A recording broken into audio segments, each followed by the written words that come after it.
Southwest Airlines. Book your next trip at southwest.com. By Wendy's, it's way better than fast food. It's Wendy's. And by Northrop Grumman, the information systems powerhouse. Things are a little busy on the water down near the National Harbor tonight. We're getting ready for a hot Wednesday night of Nats-Mets baseball. Low 90s in town today, quite muggy, and here's the Mets lineup. Luis Castillo we feature in the number 2 spot. 2 for 7 in this series, but over the last dozen games, hitting the ball pretty well. Switch hitter, and he's very consistent from each side of the plate. Corey Sullivan, former Rocky, and Angel Baroa, former Royal and Yankee, getting starts tonight. And for Craig Stammen, start number 12 for him. And Rob Dibble, 2-5 the record, 4.5 ERA. And a tough act to follow by John Lannon, but Craig Stammen will try and do that. Go out there and throw strikes, make him put it in play. Angel Pagan leads off, sporting a .316 batting average and 3 hits plus an RBI in this series. Nats have to play him close at the corners. First pitch misses, low and away. At 7:06, cloudy skies, 86. Quite muggy. And I took a little trip out onto the veranda at the right end of our press box. There's quite a breeze blowing off the river through the opening on the first base side tonight, out toward left field. That'll not get up in the breeze. Stammen takes care of that one all himself. Key to the ball game tonight may be keeping that thing down, and both guys do that well. PNC Bank scouting report on Mr. Stammen. Rock solid. He has gone 5+ innings in every one of his 11 starts so far. And only 3 of those has he allowed more than 3 earned runs. So only 3 times has he given up more than 3 earnings in 11 starts. 7-11, that was his complete game against the Astros, Bob. 20 ground balls. He's already got 1 tonight. And he had a lot of run support that night. Interesting, 2 of his losses against the Mets and his shortest 2 outings against New York, 5 innings each time. But this is a much different Mets lineup. Guzman charges and throws to Nick Johnson, 2 outs. That's 2. Yeah, John Lannon, 17 ground ball outs, including the double plays. Last night, you've seen Guzman. He's across from Ronnie Belliard. Zimmerman Johnson at the corners. Josh Bart has the plate, and Niger Morgan between Adam Dunn and Josh Willingham.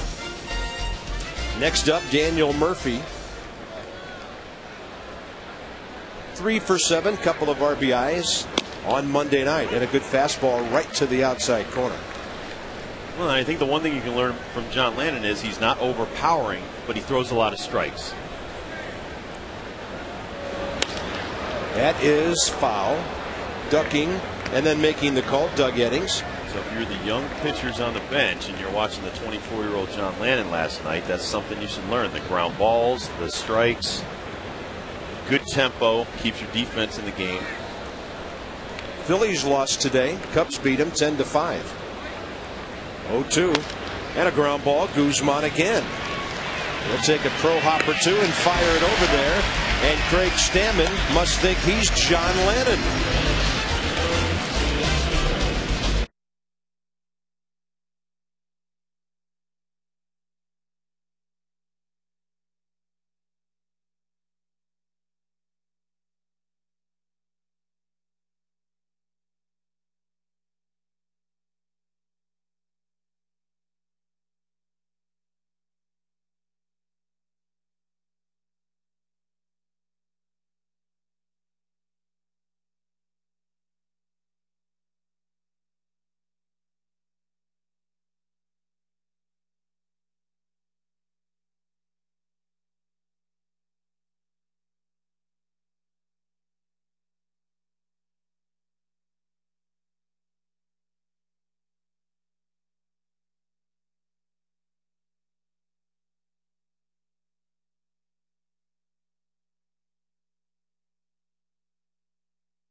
Josh Bart, since the 21st of June, 1 month and 1 day ago, hitting well over 330. And he was at 211 prior to that. So his season average sits at 265. Pretty good bat in that number 8 hole. A switch hitting catcher. And here's Mike Pelfrey. 3-3, 3.18 ERA, 9 career starts against Washington. Hard to lift the ball and hit it out of the ballpark against this guy. Rob will have the scouting report shortly. But just think, he's 6'7", so he's got that downward plane that he's throwing from. I'm surprised he's given up 8 home runs this year. Base hit, Nyjer Morgan. He's making a living on the left side of the field lately. Let's drop some more knowledge on you, Bob. I can use some of that. PNC Bank scouting report on the big man. He is hot and cold. He has had an up and down season, and his last outing he gave up 9 runs, but he can also shut you down. As Bob said, only 8 home runs in over 100 innings, 8-6 in the month of July. And can you rattle me? Back on May 17th, he balked 3 times in 1 game. Was Angel Hernandez on the crew that day? We have to find that out. Or it could have been Bob Davidson. Now Guzman is 0 for 8 in this series. Jim Riggleman had a very interesting comment at his press briefing today. He asked Guzman if he likes hitting 6th, and Guzman said no. So tonight again, he's back up at the top of the lineup, but now the Nats want to see some base hits. He's 0 for 15 and 8 for his last 65.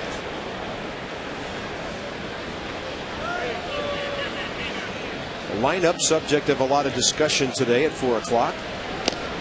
Right down the middle. Interesting lineup with Nick Johnson dropped down to number 5 and then Josh Willingham 6th.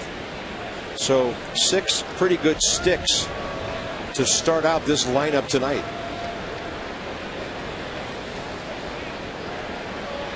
One. Morgan holding. That's a strike.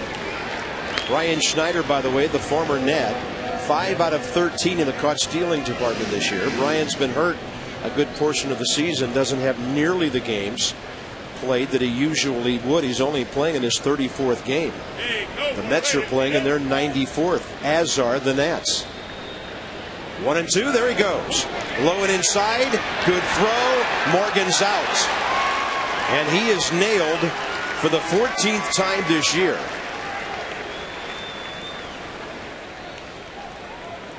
Saw him get that little lean, takes off on first movement by Pelfrey. Ryan Schneider nails him at second base. Well, Brian's always been a good defensive catcher. Not the strongest arm, but he sure is accurate. 2-2 to Guzman now, and that's up and in, filling the count. So Nyjer Morgan is second in the league in steals with 29, but he also leads baseball in being caught 14 times. 3-2. Might have been inside. Murphy to Pelfrey, 2 outs. Nets 10th in the league defensively. They got stronger in right field when Jeff Francoeur and his 8 outfield assists showed up this year. They're pretty solid with Baroa at short tonight, up the middle with Castillo. David Wright, 12 errors at third base. And there's Jeff Francoeur, 1 error all year. And he's always among the league leaders in outfield assists. He'd have more, but many of the league's runners have stopped trying to test him. Did have that drop ball last night. That was weird. I'd never seen him not make a play on a ball he got to before. I don't think I've seen too many guys just drop a ball, but. Well, you know he was thinking about the throw before he caught the ball. Absolutely. Zimmerman 1 for 2, 2 walks, 2 runs last night after sitting out Monday. And Ryan's hitting right-handers at a 304 clip this year.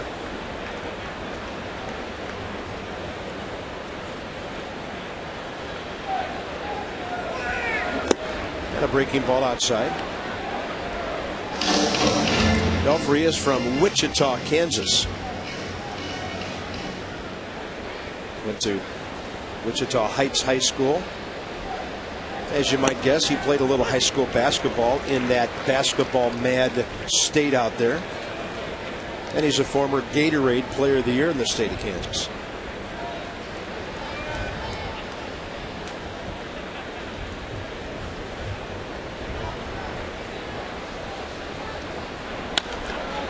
Ryan Zimmerman hits one out of play right side.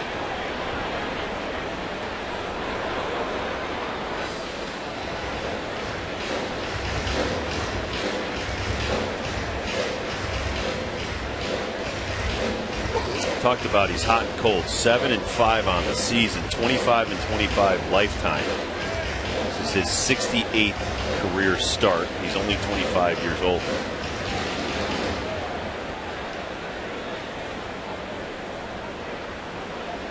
2-2 to Zimmerman. Way up and outside. 95 on that heater. One other game today. Pirates at home beat Milwaukee 8-7. And another final just in. The Rockies beat Arizona at home 4-3. Colorado's passed the Giants for second in the West. And a hot shot up the middle. Two of the first three Nationals hitters on safely. After Morgan caught stealing, Zimmerman on for Adam Dunn with 2 outs. Well, he's going to get a fastball away. You saw Schneider try to reach out and catch it. Ryan Zimmerman caught up to it before he could get it.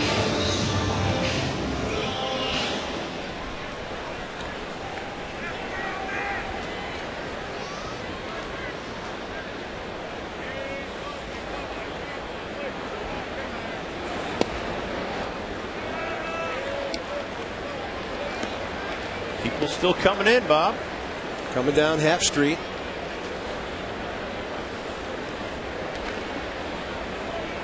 And there's a whole bunch right behind him. Just come out of the Navy Yard station. Adam Dunn takes a breaking ball that drops in. 1 ball, 1 strike.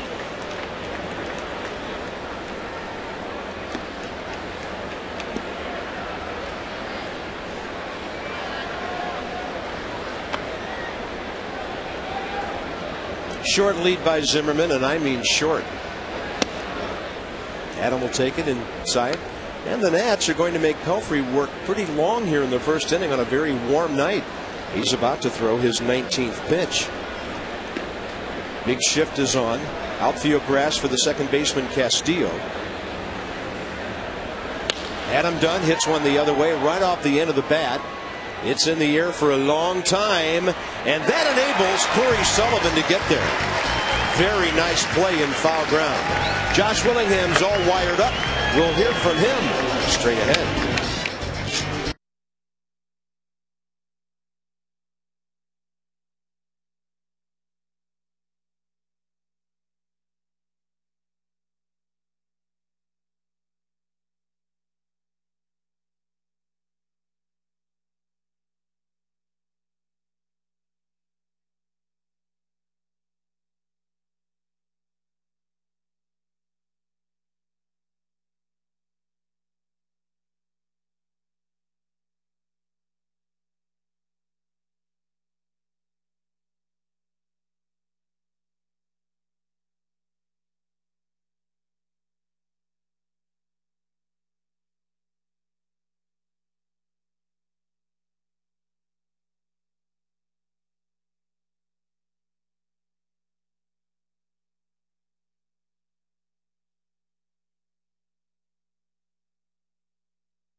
You're going to enjoy the game tonight? All right. Nice to meet you, Jamie. That's a true gentleman right there. 30-year-old Josh Willingham from Florence, Alabama. Came here with Scott Olson. And we'll hear more from Josh on Wired Wednesday. Strike one from Craig Stammen, David Wright, and the top of the second is underway. David Wright, 8th in the league in hitting, 7th in on-base percentage at .405. And Stammen snaps off a beauty. Big yacker. Uncle Charlie, how'd you like that one? And this is a big guy as well, 6'3", 200 he's listed. And the 0-2. Mets start the game 5 under 500. 9.5 back of the Phillies after their 10-game winning streak was broken by the Cubs today. The Mets are 10 games under 500 on the road and a winning record in the East, 20-19. And what in the world, Rob Dibble, is going on with Tony Bernazard and the Mets organization? A day of turmoil in New York. There are some reports saying that he challenged his AA Binghamton team to a fight. Well, that's what they're saying, but I want to give him the benefit of the doubt. Omar Minaya said that he used a stern voice, so I'm sure there's two sides to the story. There's a report that he challenged one player in particular. Well, there's a story that he dropped his shirt. He said, "Bring it on." He's 52 years old, and I think those kids are about 21 as Stammen strikes out David Wright. Don't know if it was a strike, but David Wright was hacking. He was hacking, and that's that moving sinker at 90 miles an hour. It's a heavy pitch. As I told you at the beginning of the game, 20 ground ball outs against the Astros with that heavy sinker. And our pitch track tonight from Northrop Grumman, the information systems powerhouse. He's really burying that thing down and into right-handed batters. Not a bad thing to do to Jeff Francoeur, who likes to extend. He's hitting .364 in 8 games as a Met and has a 4-game hitting streak. He jacks that ball to left. Did he get all of it? No, sir. Adam Dunn pinned right up against the wall in front of the Mets bullpen. 2 outs. Just missed it there, Frankie Francoeur. I think he got that ball off the end of the bat and still hit it about .365. Well, and Josh Bard wanted that ball down and away. I think he wanted to run a sinker back over the left-handed batter's box. He hung it. Francoeur killed it, but not far enough, so he got away with one right there. I once had a hitter tell me, I wish I hit every pitcher's mistake out of the park, but it doesn't work out that way. That's true. That's true. Here's Corey Sullivan, who we remember from Colorado. The Mets signed him back in January as a minor league free agent. Well, and sometimes you don't want to get a guy like Francoeur get an extension. You can run sinkers on his hands. You don't have to throw everything down. You can throw sinkers in on a guy. That ball well hit to right center. Niger Morgan after it. Oh, he did it again! He outran the ball last night, and he did it again. He is amazing with his range. That's a double or a triple for sure, but not anymore.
Off the Geico sign, and Niger Morgan comes out of nowhere to make that catch. That's he enjoys playing defense. I'm not shocked anymore. I mean, I was shocked when he first got here, but now I'm starting to think he can catch almost anything that's in the ballpark within his range. If he can't catch it, I don't think anybody could. Amazing to have that kind of guy out there. Nick Johnson pulls one, right side, picked by Castillo. He had to wait for Murphy to get to the bag. One out. The other thing about Morgan, if he gets to it, he catches it. We've seen some outfielders on our ball club get 2 balls but fail to finish off the play. Not this guy. And we've talked about that. I mean, your head is bobbing up and down, and you're running, and your body is going after the ball, and sometimes right at the last minute you misjudge it and you can't catch it. He's under control. He keeps his body under control. He makes it look easy, folks, at home. It's not. That's one of the toughest things to do is catch the ball on the run. And Josh Willingham gets his first base hit since the All-Star break. Thank goodness. If Josh had known this, he would have let us wire him up last week. Well, it's good for him. He was 0 for 13. Had been on base with some walks and hit by a couple of pitches, so Josh Willingham adds to his .283 batting average. Josh just stays in there. That's a sinker that's supposed to be away. It comes right across the plate. Josh says, I'll greet you with a base hit. Ronnie Belliard next.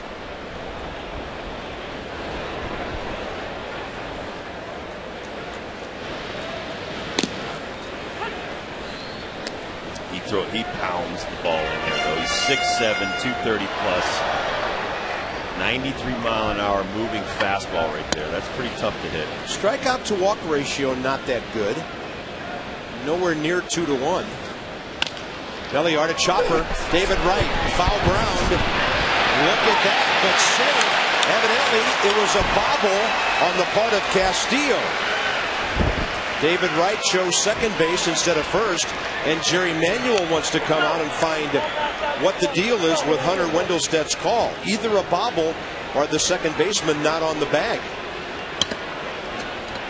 Now, usually, Rob, they give the two-hand sweeping sign when a guy is off the bag, and I think Jerry Manuel's been tossed. He was bobbling the ball. Yeah, the ball was not even in his glove. You'll see on the replay, he's bobbling it. You have to have control. Willingham's good hustle gets him there. And Jerry Manuel said, I'm not really happy with that call, young man. And he got tossed. They're going to call that E4. It's a fielder's choice. Castillo will get his 7th error of the year. The ball was touching his glove, but did he have control? This was a quick toss. Oh, I think he threw Castillo out. Castillo that's been tossed out. Castillo got tossed out. That's a nice, hey, how do you do? And that's, the Mets are already shorthanded enough.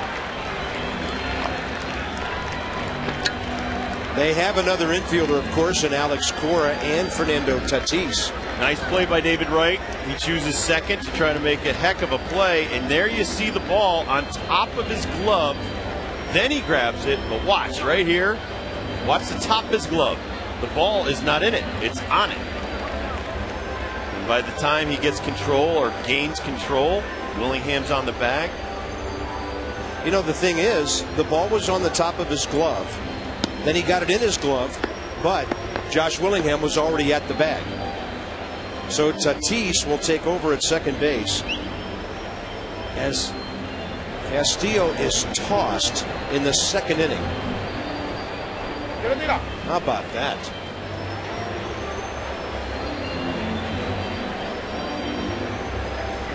Angel Baroa chatting with Tatis, who used to be a third baseman. Has played a lot of left field and first base this year. Hey, he's probably just happy he gets in the game.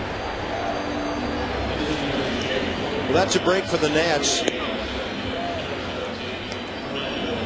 because throughout this year, Luis Castillo has tormented Washington with his bat. Bottom line is 2 on, 1 out. Josh Bard coming up. And Washington with a chance to take the lead.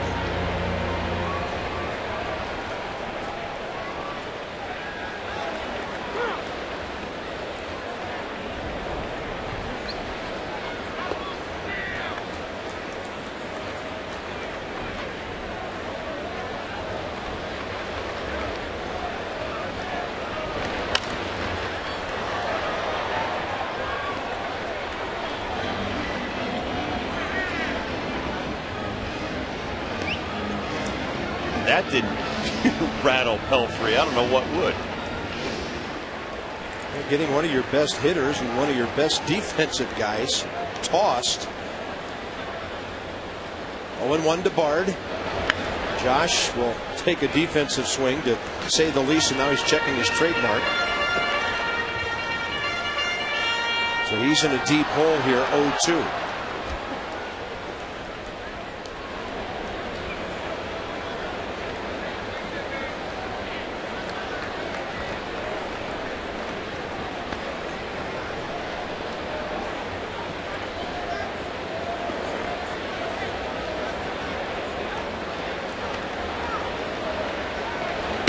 And that's a fastball upstairs. Season series, New York 8-3. The Mets have won 3 out of 5 here. And after tonight, the Nats and the Mets will each have a series remaining at home. Seems like when people get on base, Pelfrey struggles off the stretch. Bard gets jammed, and a little pop fly to right center for Angel Pagan. 2 outs.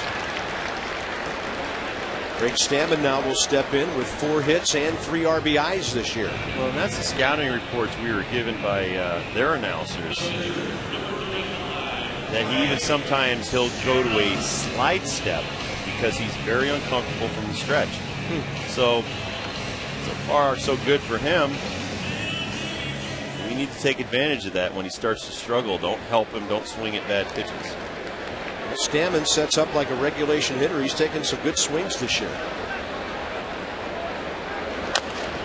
He saw a fastball for a strike and he was hacking.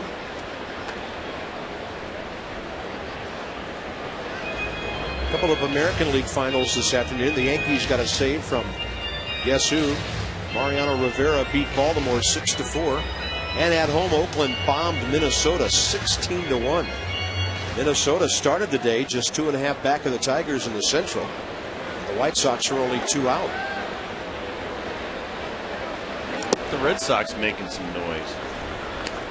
They picked up Adam LaRoche from Pittsburgh today. Will the Pirates resemble the Pirates by the time we see them again in about a week's time?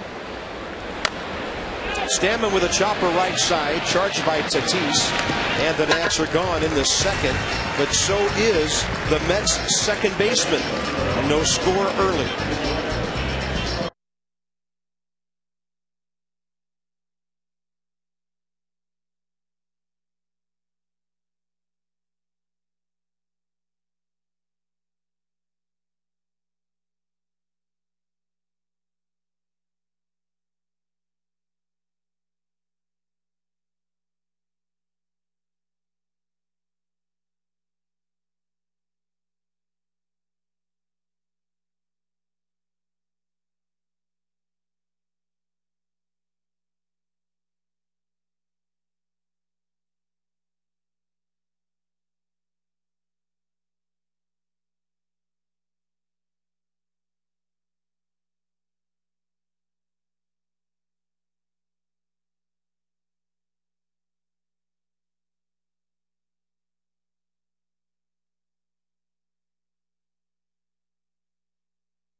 Capital.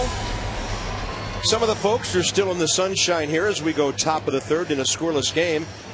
And Craig Stammen has thrown some good pitches, Rob, but he's gotten away with a couple. Yeah, he's gotten lucky. You see Josh Bard setting up outside, Bob. He wants it down and away, run it back around the plate. Not up and out over the plate as Frank Gore just missed the home run.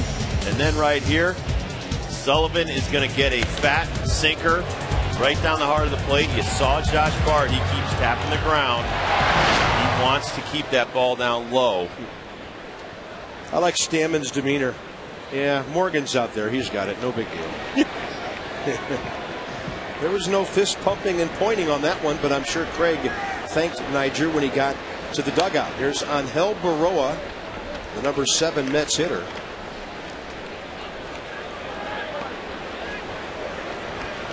As we start out the third, Baroa, Schneider, and Pelfrey. And that'll be a pop-up out behind second. Belliard, the early call. Now Guzman, 1 out. It's never been easier to take in a ball game. See for yourself at StubHub.com, official fan-to-fan ticket marketplace of the Nats. Cardinals in for a makeup game tomorrow night. Jordan Zimmerman, Adam Wainwright. Really good pitching matchup. Masson HD for that one. And then Masson 2 for the weekend. DC 50 on Sunday. The Padres are coming. Then we're off to Milwaukee and Pittsburgh. And by the way, the San Diego Padres have to stop in Philadelphia tomorrow to play a makeup game. So the East Coast days off not happening here in July because of spring showers. St. Louis has a night game in Houston tonight, and then they'll fly. There's a bouncer that Stammen can't reach, but Belliard can. Plays it well. Schneider retired. 8 in a row to start the game for Craig Stammen. He'll face the opposing pitcher, Mike Pelfrey.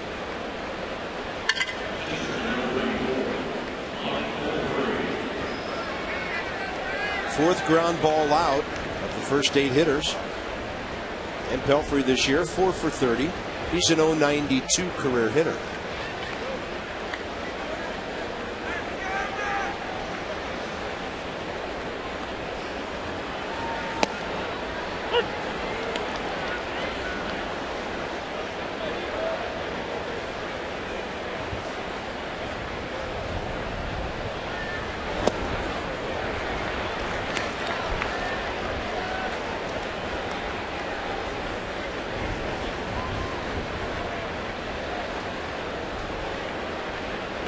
Oh, 2 to Pelfrey.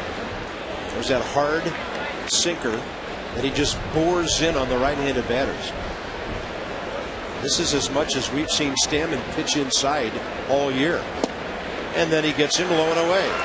2 strikeouts in the first 9 batters. Nats young pitchers looking great in this series.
Rob Dibble and a torch in the ballpark, but they are doing a great job with that sugar on top.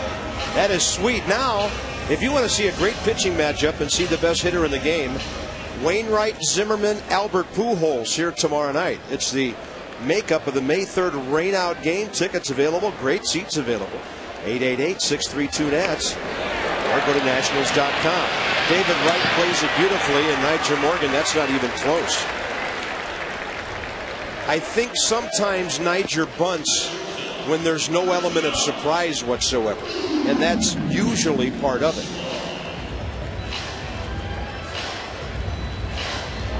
Well, this is some really nice defense by David Wright. He's got one play, barehand it, get rid of it. Really fast guy running, makes a perfect play, and just gets Niger by a step. And if you have a rain check from that May 3rd game, it is good tomorrow night. We will be on Mass in HD at the regular time, 6:30 with Johnny and Ray. 7:05 first pitch, and a really good matchup of young right-handers. Adam Wainwright's a 10-game winner. Guzman serves one to the left side. Big hop for Baroa. 2 quick outs. Christian Guzman is 0 for his last 17. Ryan Zimmerman next. He'll bat for the second straight time with the bases empty and 2 outs.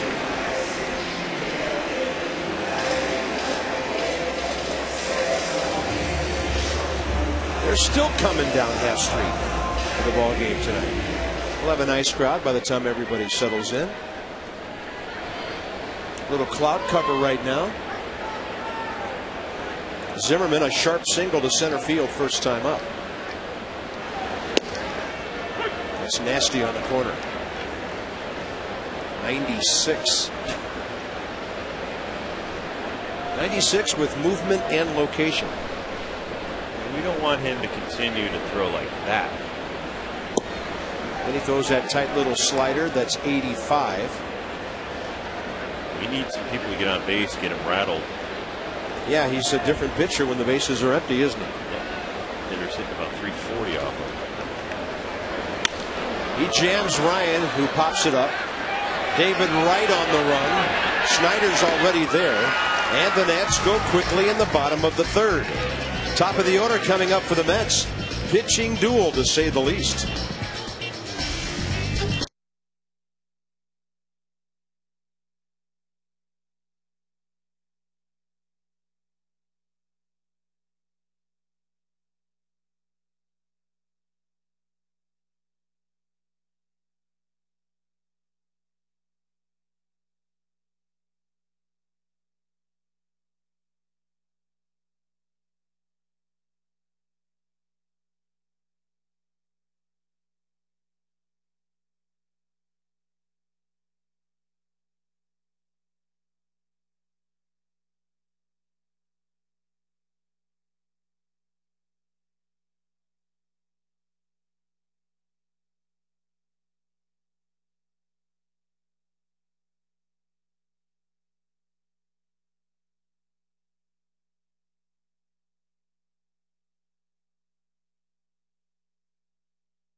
I was out. I was about to run off. I thought I was out. I was about to run off. I didn't know. He never caught it. Yeah. It never hit the ground. Boy, George Washington would be proud of Josh Willingham. That's the most honesty we've seen in this town in a long, long time. I love him. He's awesome. I thought I was out. Yeah, the rest of the nation needs to stop talking about inside the beltway now, thanks to Josh. We have found an honest man, ladies and gentlemen. Yeah. Top of the 4th inning, Angel Pagan, the hitter. But that's Josh. He's that kind of guy. And he thought he was out. He knew the ball beat him. He's looking at the bag. He's doing his job. He's not looking to see where the glove is on a force play. And here's Angel Pagan, who bounced back to Stammen first time up. Target outside corner, getting the fly ball to left field that pushes back Adam Dunn. Right there, the big fella. 10 straight to start the game. How about a Grand Slam flex plan? You know all about it. You pick 4 and you go to 5. 5 different plans to choose from. Pick your plan, your games, your seats. You get a free one. It's that easy. 202-675-NATS or nationals.com/Grand Slam. There's an All-American shirt right there. Wow. Mount Rushmore, bald eagle. Well done, sir. Yes. I've never been there, so maybe I can see him on the way out and feel like I've been to the Dakotas. The only 2 states I've never been able to visit. Here's Fernando Tatis, who takes over for Castillo upon the ejection after the play with Josh Willingham. You just saw Tatis hitting .240 with 4 homers, 20 RBIs.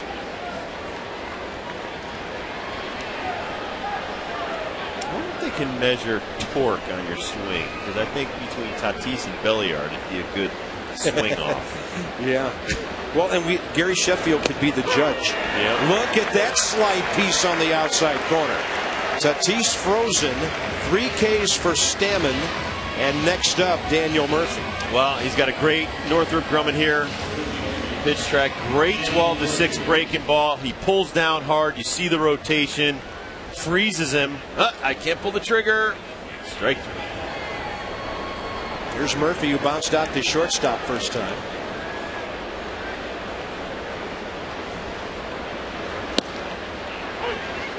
Craig's got it going tonight. Scoreless ball game.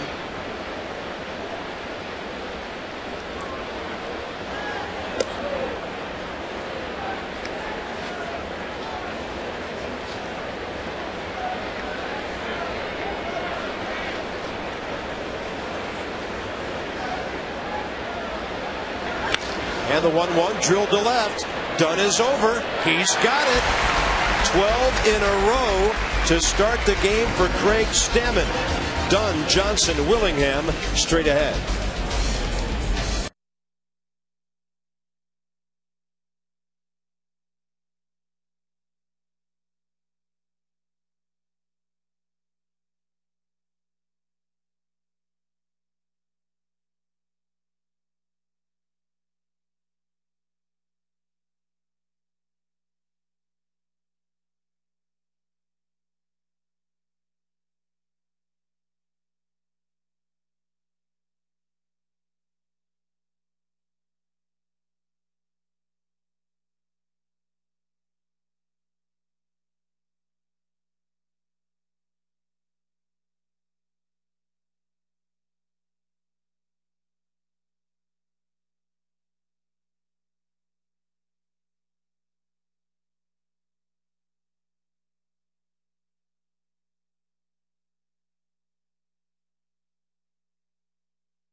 Teddy. And then George whips by into second place. I think it's time for Screech and the Geico Gecko to tackle Abe. Throw a penalty flag for taunting. I thought Abe was an honest Abe. Souvenir night. Nice going, young man. All right, here we go. Bottom of the fourth. Adam Dunn. His fly ball caught by a sliding Corey Sullivan in foul ground in the left field corner. First time up. And it's 1 ball, 1 strike. Nats have out hit the Mets 3-0, but a scoreless game after 3.5.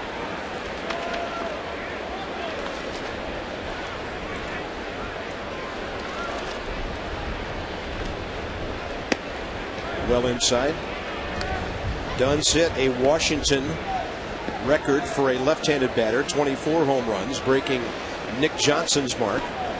Pelfrey's given up 8 this year, but over the last few years, very few. 27 home runs over the last 3.5 years. Nobody in Major League Baseball has given up fewer over that time. And as Rob mentioned, he also benefits from keeping the ball down and gets lots of double plays. Inside to Dunn, 3-2. Pretty good movement on that 95-mile-an-hour. It looked like a sinker. He's throwing a 2-seam 95-mile-an-hour fastball. That's impressive. I got the feeling we're going to feel bad for one of these pitchers tonight. They're both pitching exceptionally well. Yes, we are. 3-2. Dunn. I can tell you who I don't want to feel bad for. I know. Our guy. There's Nick. So the lineup goes lefty, switch hitter, right, left, left, right. Jim Riggleman addressed that today. He likes to have 2 consecutive left-handed batters against a right-handed pitcher. He's not hung up on going right, left the whole time. He talked about some managers like Jim Leland who loves to go right, left. But then he said Bobby Cox will go 5 left-handers in a row because his philosophy is, I'm going to have somebody get you and we'll be ahead early so that later in the game I'm going to take your left-hander from the bullpen out of the equation. So Riggleman tries to kind of take it on a day-by-day basis. And Adam Dunn's making some contact here with a couple of foul balls. Well, and I like the philosophy because I was better at getting lefties out than righties. Why was that? Well, because I faced a lot more lefties, and my stuff matched up better against lefties. I had a good slider that I could throw over the top, which broke down and away from lefties or down and in on their ankles when I threw it harder. David Wright's got a ways to go for that fair ball. 1 out here in the 4th. And Norm Charlton got righties out better than I did. He had stuff that was better on righties, the fork ball and his fastball. But I like the fact, let's get the starter out of the game. I don't care if I have to pound him with a bunch of lefties, a bunch of righties, however I can get the starter out and get into the bullpen. We'll worry about the matchups later in the game. Yeah, some of that stuff's overrated. Don't put 3 lefties together because some lefty wizard can get them out. It's like Nick Johnson or Aubrey Huff that they hit 350 off lefties. Yeah. Well, and also they say, well, when you're right, left, you're tough to match up with late in the game. Who's thinking about the 9th inning when you're making out your lineup card? We'd like to have the lead by the 6th or 7th. Exactly. If you have the lead, you're not worried about the other team's closing. Now, Nick, doesn't make any difference who's throwing.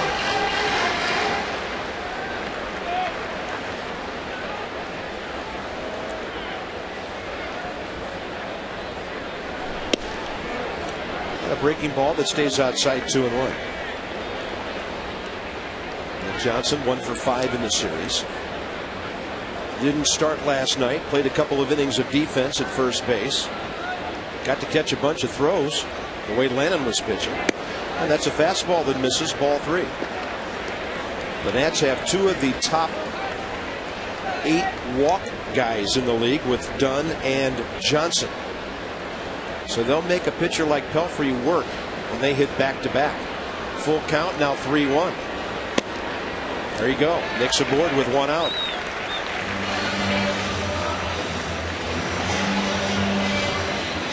Willingham next. He has a base hit. The Aflac Duck with trivia. Aflac. Hedwick. 4 players have won the World Series MVP at third base. Well, just because of my roots, I know one of them, Kenny Boyer, in 1964. Did Brooks Robinson win it? Well, it said nationally. Oh, nationally. Mike Schmidt in 80. Third baseman World Series. Ray Chipper, Knight. Chipper Jones. Ray Knight. What about Chipper Jones? We might have 3 of them already. Was Chipper the MVP in '95 when the Braves won it that only time with that great run? Hey, Nick's running, and Willingham fouls it. Sounded like he broke his bat. So we've got Kenny Boyer, Ray Knight for sure. We think Mike Schmidt.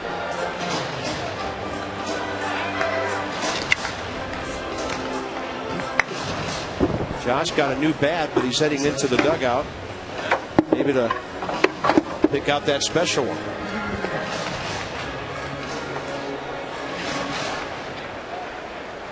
Josh with a good swing first time up on a base hit to right field. First ever hit and run in the big leagues. Josh telling Brian Schneider he's not the kind of guy they hit and run with, and neither is this runner for that matter.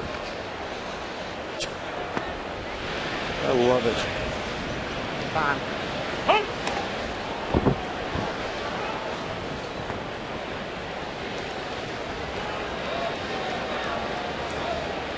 1-1 to Josh. He pulls it. Fair ball. Left field corner. It'll hit the short corner and come out.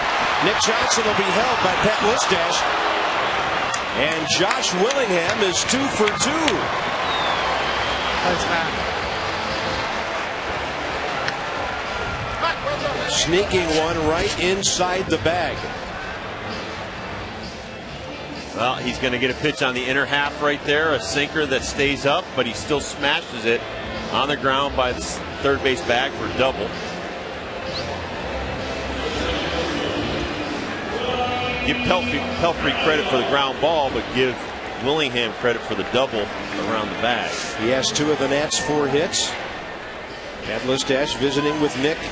And here's Ronnie Belliard looking for his 9th RBI, maybe number 10.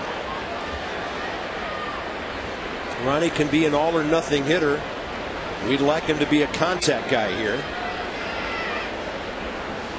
Get that ball out of the infield. He'll do it on a breaking pitch, way out the center. Both runners are tagging, but Willingham will hold now. And the Nationals lead. Nice job, Ronnie. Ronnie Belliard got a heartbreaking ball over the plate, and he did exactly what you hoped he would do. Got the pitch up where they teach you. Get a pitch up that you can drive to the outfield. Wasted no time to get that run in. Nice sacrifice fly by Ronnie Belliard. All right, Josh Bard now with 2 outs, and the Nats still have a chance to drive in another run, but it'll have to be Craig Stammen. They're not going to pitch to Bard. Look at Snyder trying to get him. Hello. That'll be Pelfrey's 2nd walk this inning. And Stammen will have a chance to bat with 2 outs and a runner in scoring position again. Well, what a good night for Josh. Single, double.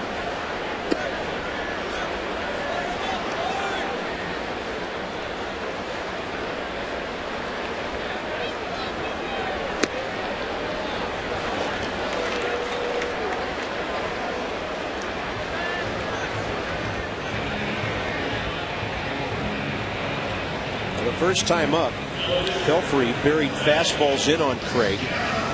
He overpowered him, and with an inside-out swing, he bounced out to second base.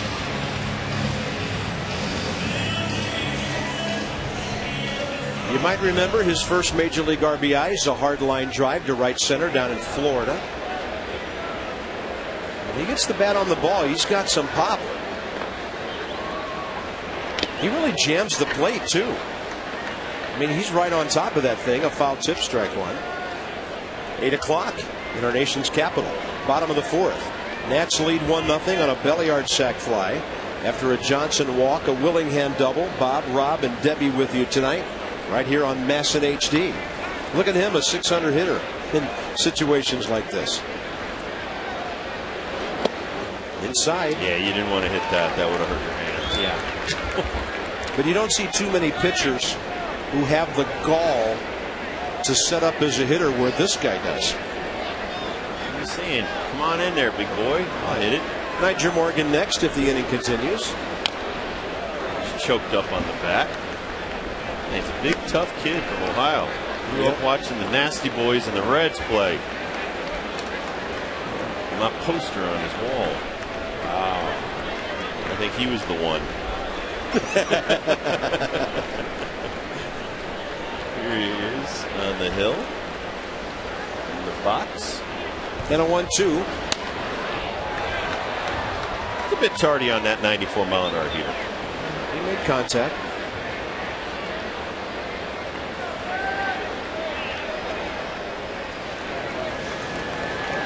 Well, not everybody can get a souvenir.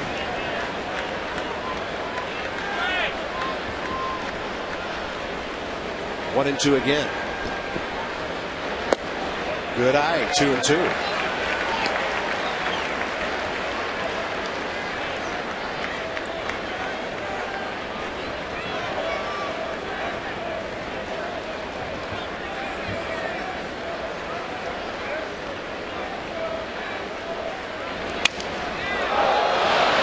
Goes flying foul, and David Wright gets the force play. Nats pick up a run on a walk, a hit, a sac fly, and lead 1-0. Basically what I'm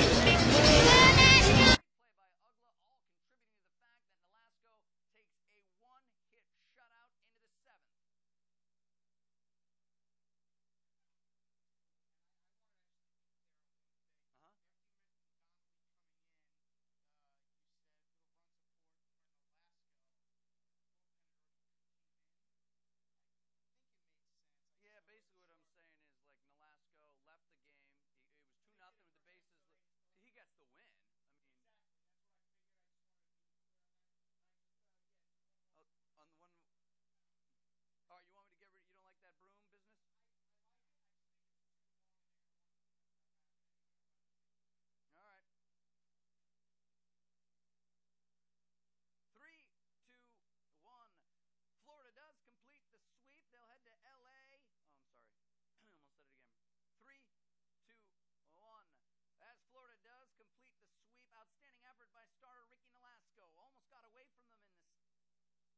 As Florida does. 3, 2, 1. As Florida does complete the sweep. Outstanding effort by starter Ricky Nolasco. It almost got away from him in the 7th, but his bullpen holds him up. He goes 6 1/3 shutout innings, just 2 hits to go with 10 Ks, earning his 7th win on the season. Okay. 3, 2, 1. As Florida does complete the sweep, outstanding effort by starter Ricky Nolasco. It almost got away from him in the 7th, but his bullpen picks him up. He goes 6 1/3 shutout inning, just 2 hits to go with 10 Ks. He earns his 7th win on the season. All right, all right.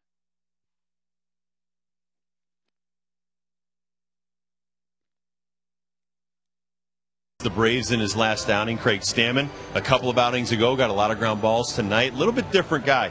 He's throwing a really hard sinker in, got the great breaking ball. Then you've got the other guy, Pelfrey, throwing 95, 96-mile-an-hour sinkers. Got good off-speed stuff, good changeup. So it's interesting to see who's really going to give it up first, because even scratching out that run, Pelfrey looks pretty tough. When you get away with a couple of pitches early, do you then get the mindset, hey, maybe I don't have to be perfect tonight? Absolutely. It gives you confidence, too. And when your defense is playing the way our defense has been playing, especially last night, when you see the plays that were made, whether it was Guzman's playing the hole or Niger Morgan running balls down, as a pitcher, you know, okay, if I get a pitch up, it gets whacked around, somebody's going to make a play. It definitely gives you confidence. David Wright, first pitch hacking here in the top of the 5th.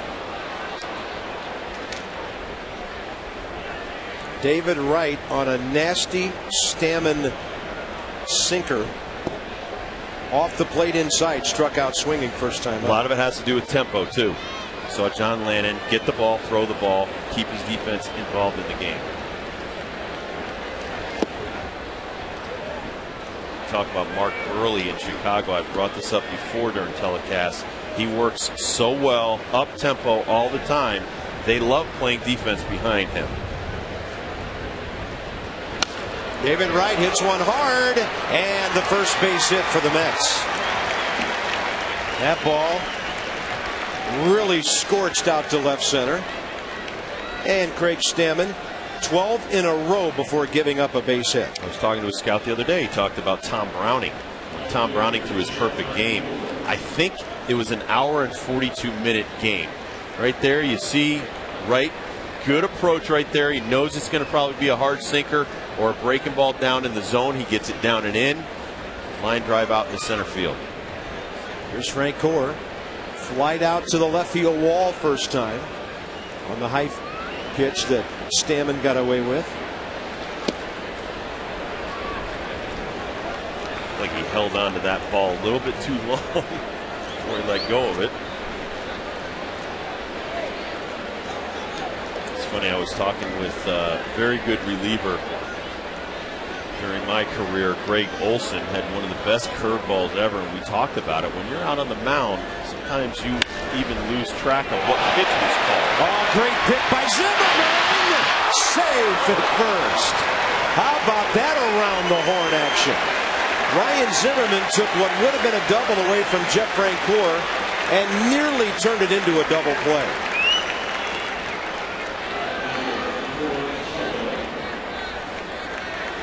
Well, you have two of the best young National League third basemen. They were both on the All-Star team. David Wright, Ryan Zimmerman. You see him pick it first. The most important part. Then come up, make a strong throw. Got no momentum, so if he didn't have that ridiculously strong arm, there's no way he makes this play. And did you see how he had the second base bag spotted as he turned around to get set up for the throw? Well, you know, he made so many of those in practice that it's just feel. I said this about Christian Guzman last night. You just know where first base is. You don't have to see it. You just know where it is. And a slow roller right side. Good concentration by Belliard with the runner flashing in front. He'll take the sure out Corey Sullivan 2 down. And that's what we always talk about. Practicing, taking repetition, rep after rep after rep. Ground balls, throwing it over there. I used to watch, you know this guy as well as I do, Ozzie Smith, the Hall of Famer in St. Louis. He used to practice things that he may never get hit in a game. Over his shoulder, going out towards the left fielder. And that's the stuff you have to practice, not the ground ball right to you all the time. Yeah.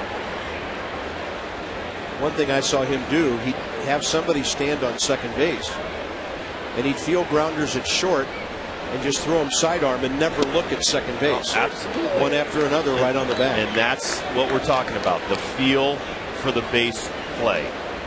Because there's going to be times where you just have to let it go because you know, say a Niger Morgan's running, David Wright on that barehanded ball. There's no way he had time to look at first base. 0-1 to Baroa. Stammen jams him. Zimmerman's got it. And the 5th inning is over for the Mets. Halfway through the ball game, Stammen in command with help from his brilliant third baseman.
Ever. I was watching that game, Ray, on TV. I think I had diapers on. Wow. No, 86. Let's see. I was in the minor league. Don't throw this pitch, Bob. Don't throw. Oh, no. Pick it up. Pick it up. Oh.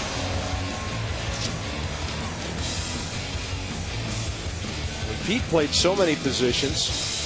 Hard to remember where Pete Rose played at different times. Bottom of the 5th inning, Morgan, Guzman, and Zimmerman. And the 79 MVP is sitting about 10 feet from us to our right. Keith Hernandez. He had about 12 gold gloves. Good check on that. 11 consecutive gold gloves. Morgan slaps that ball to the right side, and Fernando Tatis has it. Kenny Boyer was the National League MVP in 1964, but not the World Series MVP. Oh, see, I had it right. Brooks did win it, but it was American League. Yeah. I didn't see the National League in there. The Penguin, Ron Say. Scott Brosius. Brosius, Yanks. Loss. Mike Lowell. Yes, the throw-in to the Hanley Ramirez Josh Beckett trade. MVP in the World Series. Christian Guzman is 0 for 2. No hits in his last 17 at bats.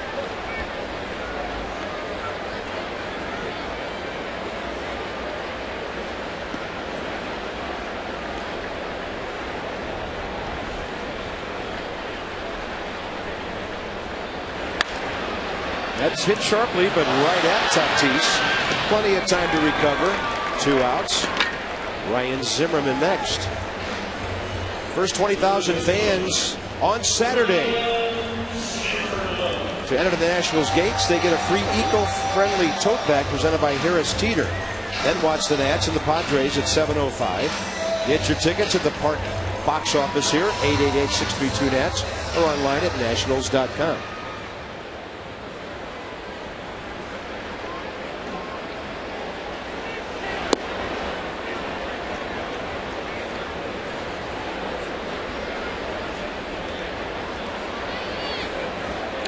Zimmerman 1 for 2 with a base hit and a foul out.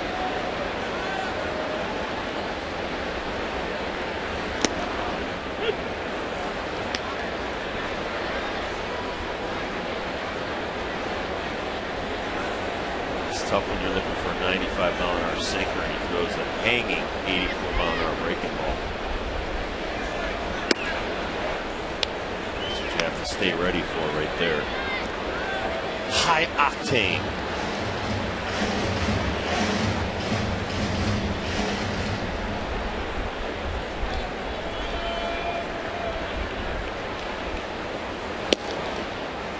I had somebody I worked with once years ago, and remember when Pedro used to throw in the mid to upper 90s?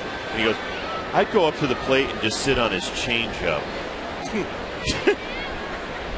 You're going to sit on Pedro's changeup, huh? You know what? The next thing he'd be sitting on will be the bench. Yeah, exactly. Come sit next to me, young man.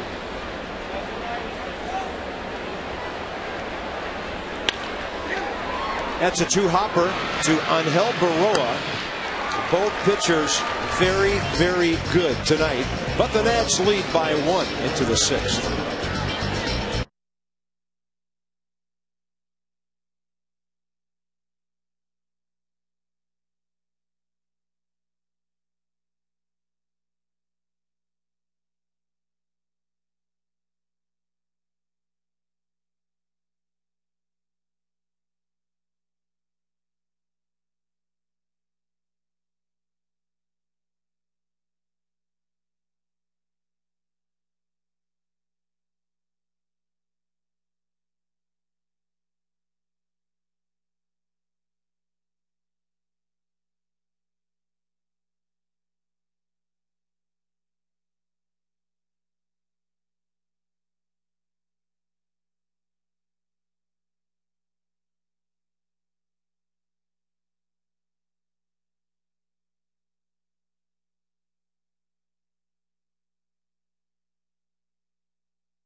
Morgan here. And the Nats were not involved in this one as right fielders were swapped between Georgia and New York, Church and Francoeur. So what an interesting web we spin here. 6 degrees of Lastings Millage led to Jeff Francoeur playing right field for the Mets. And you never know, Rob, maybe that graphic isn't finished. Yes, maybe it'll be Francoeur for Millage. Millage will come back to the Mets. Ain't gonna happen. Okay. Sorry. Ryan Schneider bouncing ball right side first time. 0 for 5 in the series. Stammen has the 8-man, the pitcher, and then the leadoff hitter here in the 6th. And because of his pitch count, fewer than 10 pitches per inning, a chance to go deep in the game. Another bouncer, right side Belliard.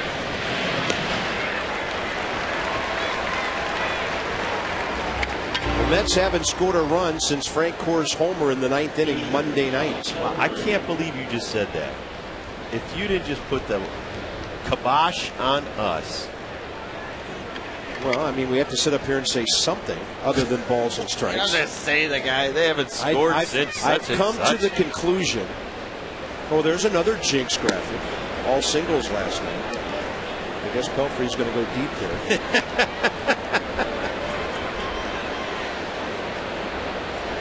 Yeah, our crew playing it safe with the pitcher in the box. I understand your superstitions, but I'm just not a superstitious person. I think there are some karma things that come back around later in life. But nobody can convince me that anything said in the booth has anything to do with what happens 7 stories below. Oh, come on.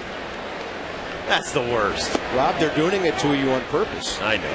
They love me. Oh, maybe they should add another to that graphic. Another hitter retired. His last 34 out of 37. Top of the order now, Angel Pagan.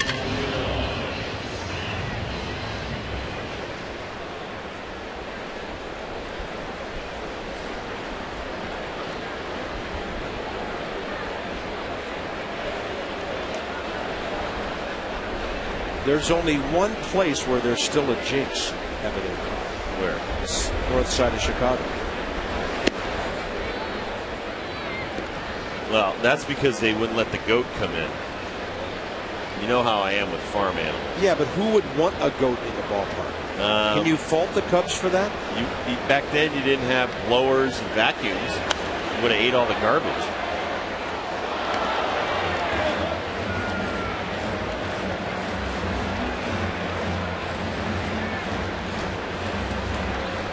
I just wonder if there were other ballparks that turned away animals, but we've never heard about it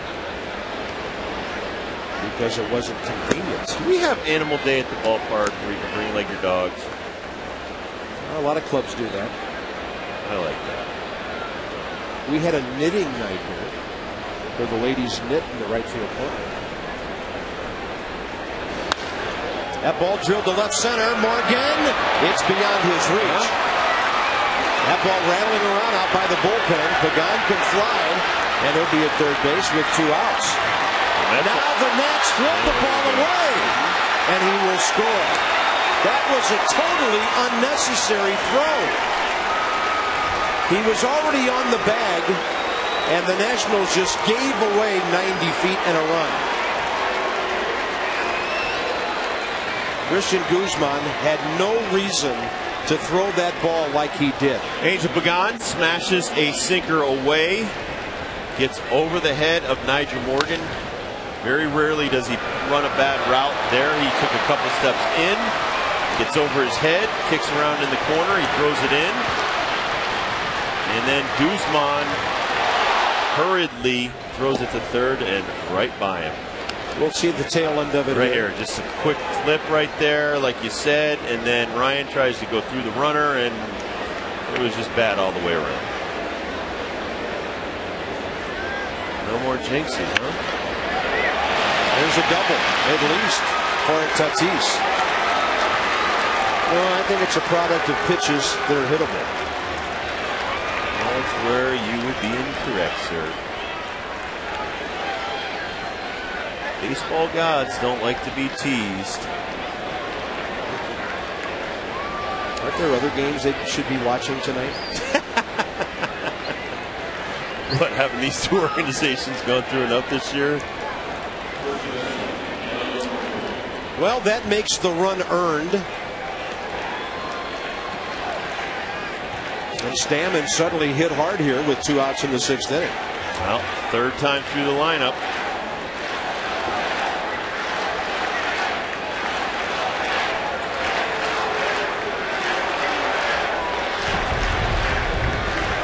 And the Mets fans who've suffered through a real bad spell lately, making some noise here.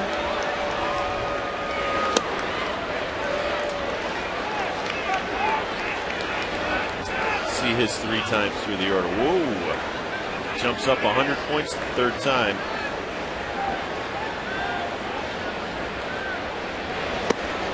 Yeah, so this is pretty much according to form for him this year, as I mentioned earlier. And Steve McCaddy's on the way. His 2 shortest outings of the year. May 26th at New York in a 6-1 loss, 5 innings. Took him 95 pitches. Well, and June 7th here, 7-0 loss to the Mets, 5 innings, 87 pitches. The first time through the first 2 times through the Mets order, he was coming inside a lot.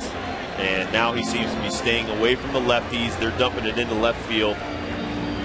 Righties, he's getting in way too up in the zone. So he's got to just bring the ball down and throw the ball right at the lefty's hip and have it run back over the plate.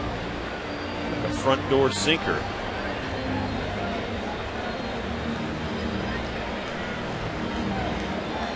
Greg Maddux is going to the Hall of Fame because of that pitch that he threw right at the lefty. 2-0 to Murphy. And Stammen falls behind, ball 3.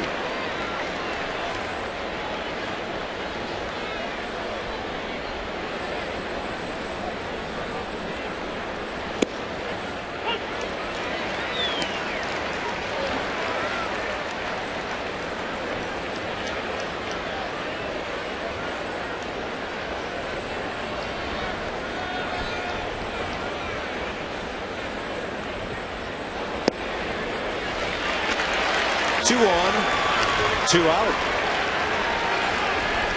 Come on, ground ball. You got to force any base out there. Let your defense help you out.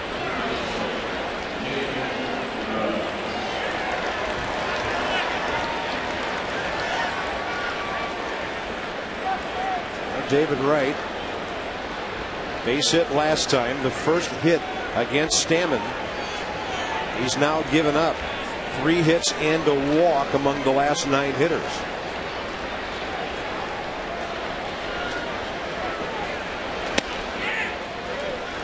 Pretty good pitch coming in there.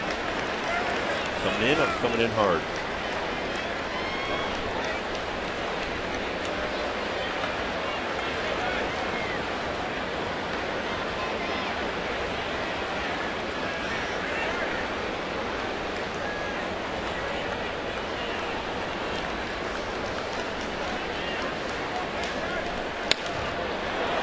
And that'll be out of play. 1 ball, 1 strike. Suddenly the bullpen busy with Jason Bergman.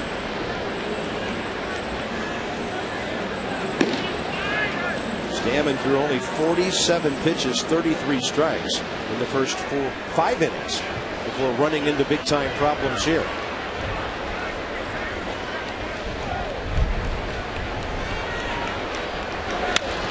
David Wright, right field. And as Rob would say, the Nats have a guy there, Josh Willingham. It'll be a tie game after 5½.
Wendelstedt on the quick trigger. The ball was clearly up on top of his glove. Yeah. Back in his glove after that, but Willingham had already arrived at the bag. Dunn, Johnson, and Willingham, bottom of the 6th inning in a tie game. Not to be lost in all of this, the fact that both young men are pitching outstanding ball games. Even with 1 inning more worked, Stammen has fewer pitches than Mike Cofer. 1-1 to Dunn, who's 0 for 2 and 3 for 10 in the series. The Mets might be, in my recollection, the first team to face Adam Dunn an entire series and not walking. Cubs wanted nothing to do with it. That ball left field line and foul. In the Chicago series, Adam Dunn walked 5 times. Well, Lou Piniella and Larry Rothschild from the Cubs were not going to let Adam Dunn beat them.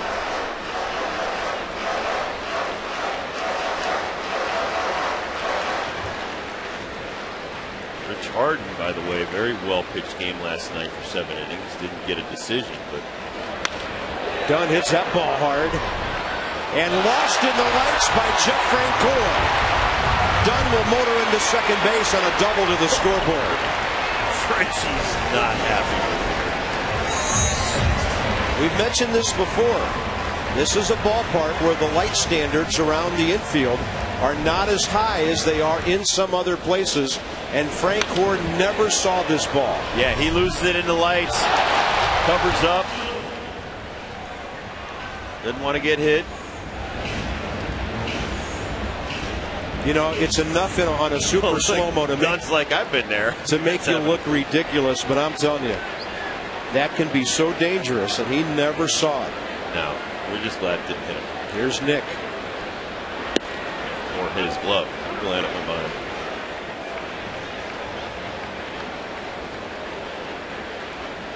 Still only has 1 error on the year.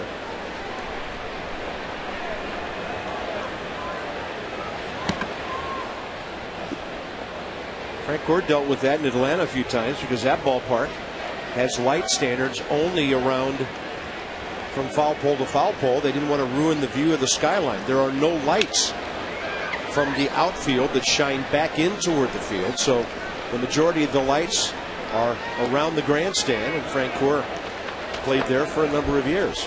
Did you bring like an apple to your teacher every day in school? No, but I do study ballparks, Rob, and everyone's different. Now, there's 1 light standard here in the outfield atop the scoreboard. Other than that, I never would have noticed that. Honestly, I never would have noticed that. I would have noticed the red blinking light on top of that light standard. Well, if somebody hits that thing, that will be a blast. Okay, how are the light standards at Great American Ballpark? Well, they're kind of like those giant toothbrushes they have in Cleveland. You see those things? Those are the goofiest looking things I've ever seen. There's the light. Thank you, gentlemen. A beacon of hope for Nick Johnson. There you go. Hit that, Nick. And a 1-2 to Nick. Ground ball. That'll freeze the runner. 1 out here in the 6th. Josh Willingham.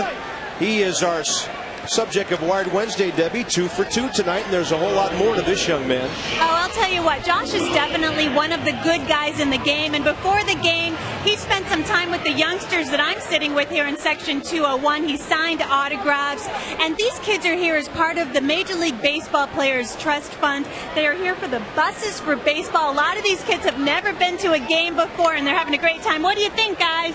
We live in Mexico! All right, it's a hit over here, Bob. That's great. Well, Josh is that kind of guy. And he's got his batting average back up to 290.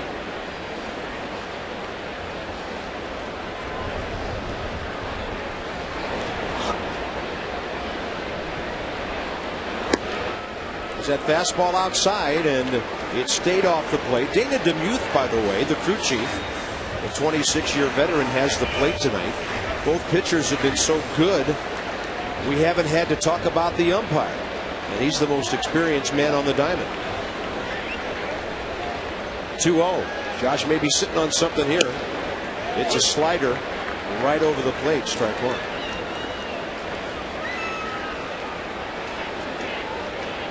It's only the 5th hit given up by Pelfrey.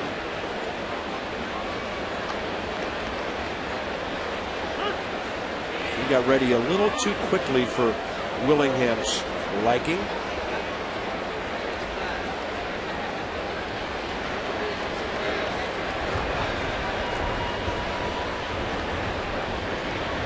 And the 2-1, well hit, left field. See you later. 3-1 Washington. Willingham's 13th of the year, and he's 3 for 3. Oh, that's his 3rd hit since the All-Star break. And by the way, Rob, his 2nd consecutive homer with somebody on base. We like having people on base that get driven in on the home run. Right here, gets the hanger. 84-mile-an-hour hanging breaking ball. Look at the head down, all over that. I guess that was a great step out of the box and get yourself ready. Josh Williams. And that's something against Pelfrey that does not happen very often. Number 9 this year. 9 this year, but only 28 home runs in the last 3.5 seasons. Ronnie Belliard breaks his bat, flares one to center. Ball falling, so is Pagan, and he makes a very good play.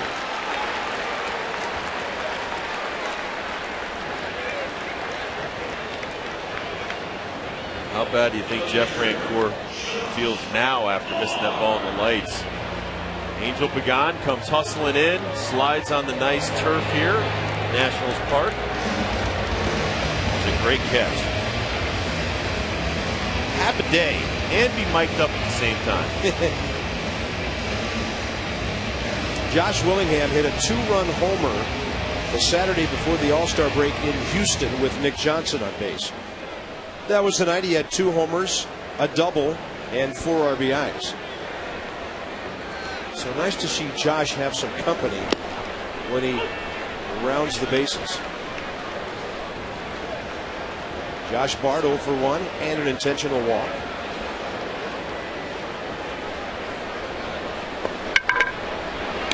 Nationals haven't hit for that much power lately. That's their 83rd homer of the year. The Mets have given up 86 while only hitting 53. Oh, what a sweet night he's having. And that thing was a rocket. Bard gets jammed and fights it away.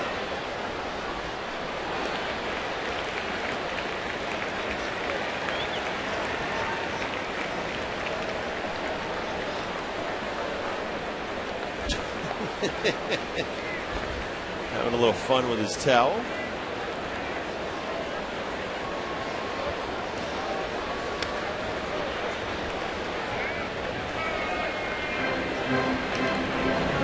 And the pitcher Stammen now with a 2-run cushion on deck.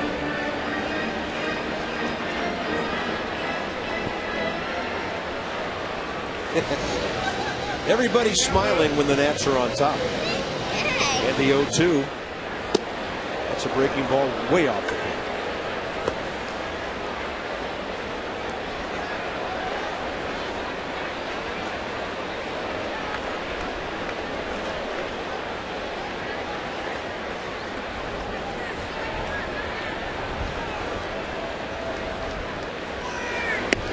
Up and in, counts even.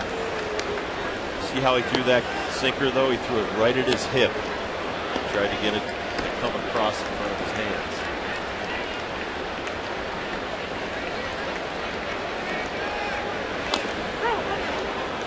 If a left-handed hitter dives out and tries to hit that, it's just going to saw him off. Hurt his hands for the rest of the night.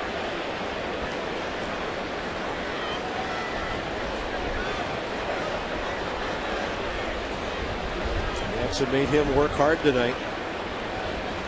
Started with 19 pitches in the first inning against only 4 hitters. He strikes out Bard, And after Adam Dunn doubles into the lights on Francoeur, 1 out later, Josh Willingham is 13th of the year. Career homer number 76. Nats by 2.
Through 4 tonight, only 1 hit through 5.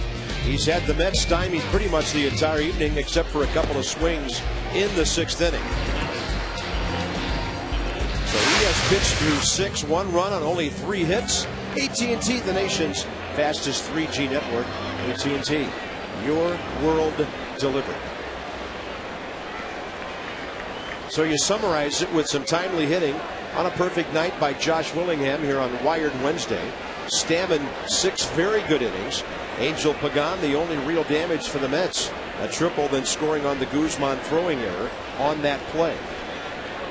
So we'll see if Craig can reestablish himself, Rob, in the 7th inning against Francoeur, Sullivan, and Baroa. Well, something he's been doing all night is getting ahead of the hitters. So you want to keep working ahead. 1-1 to Jeff Francoeur, who's 0 for 2. Sure that Steve McCaddy and Jim Rickman with the 68 pitches coming into the 7th inning would like to see him go out there at least 1 to 2 more innings. Oh yeah. He jams Francoeur, and that ball's out of play.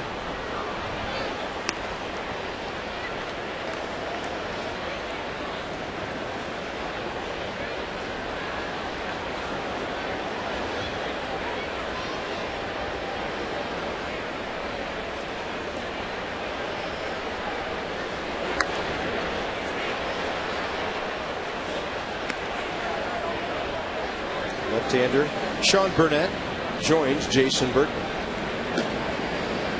The B-boys.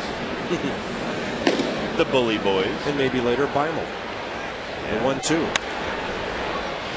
Belly yard. Man, that was a hot shot. That ball was really skipping.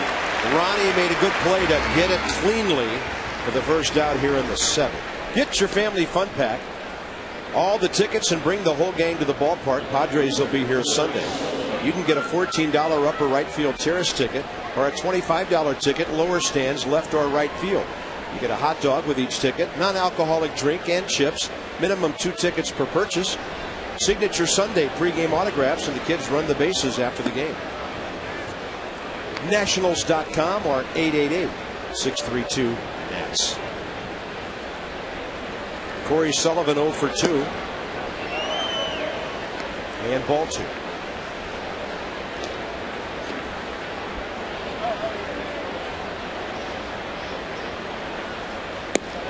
High strike. And he's working quickly. Tempo, up tempo. And if the other team doesn't do anything to step out or stop you, keep on going. Yep. Strike 2. Well, and I just think that that's the key to Willingham's home run, too. He wasn't ready. The pitcher was standing on the rubber. He called time, stepped out, stepped back in. Boom. Bye-ya. Another ground ball. 2 outs. Belliard's one of the B-boys.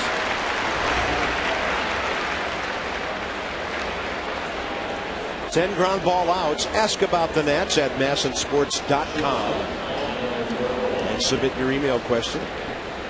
If our crew deems it baseball worthy, we'll talk about it on the air.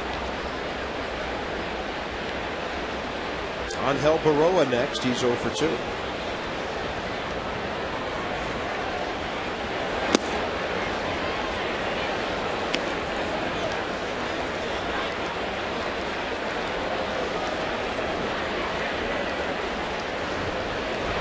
I posted a blog today about last night's ball game. And I made the point at the end of the discussion that last night's game reminded me of some of the kind of games I saw when I was a kid. When I was growing up and my dad took me to a game, Major League games used to start at 8 o'clock. And they were over by 10:10 or 10:15. And some nights, depending on who was pitching, earlier than that. And that's what John Lannon did, dropping a 209 on the Mets last night. It's kind of an old-time ball game. Swing and a miss. Stammen through 7 now. Time to stretch. 5 strikeouts, 10 ground ball outs, and he leads it 3-1.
A 1-game makeup from a rainout May 3rd.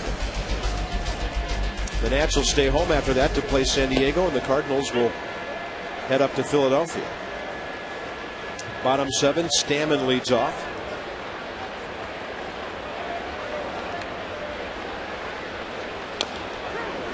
You know, Albert looked really tired the last time I saw him. I think he might need a night off tomorrow. He only played 1 game the last time they were here, because he didn't play the Saturday day game after the Friday night game when he drove in a couple of runs, and that's the day Chiron Martis threw the complete game. Didn't he get George Zimmerman? He hit him deep. Yes. Yeah, Friday night. And then Sunday was the rainout.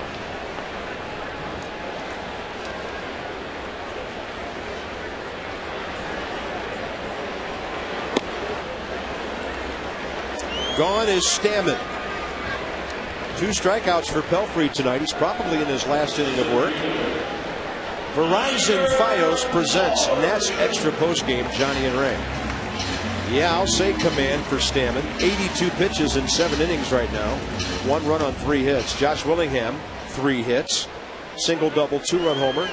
And some thoughts from Jim Riggleman after the ball game. Glad to see Jim got his first Nats win as a manager last night. Get that taken care of. Nyjer Morgan 1 for 3 tonight. Caught stealing in the first, tried to bunt his way aboard in the third, and David Wright threw him out. Wright's only playing about 85 feet from home plate. A slapper that way could get right by him. Some room down the line too.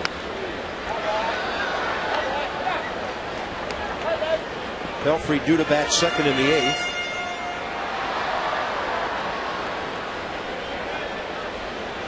Came into this ball game 7-5, but an ERA over 5. That's kind of hard to figure out, isn't it, with his stuff? Like I said, he's been up, he's been down, he's been like a roller coaster, hot and cold all year. Had trouble, especially from the stretch all year. 2-2 to Morgan, and he slaps it out to left for Corey Sullivan. 2 outs. And check out some of these starts. His last start, as I said, 9 earnings, but then 3, 5, 0, 4, 4, 2, 4, 9. And then the month of April, he was fantastic. 3, 3, 2, 2, 2, 1. 13 earned runs the entire month. Wow. So he gave that almost up in the Atlanta game. Trying to figure out what's going on with Mr. Pelfrey. Yeah, 2.93 in May. Change up. Former Nat Tim Redding is now a reliever for the Mets. He stole Abe Lincoln's beard. 9 starts. His record's 1-4 with a 7.16 ERA.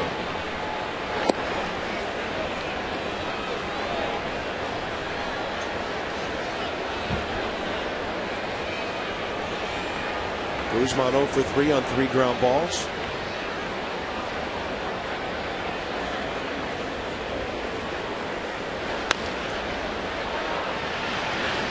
Tatis almost threw it away in a good stretch by Murphy. Into the 8th we go. Bottom of the order coming up. 3-1 Nets.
With that, he gave us our money's worth in more than one way tonight. What a night.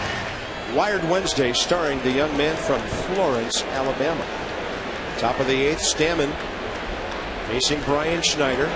They will pinch hit for Pelfrey with Jeremy Reed. A couple of lefties here, and then Angel Pagan, the switch hitter.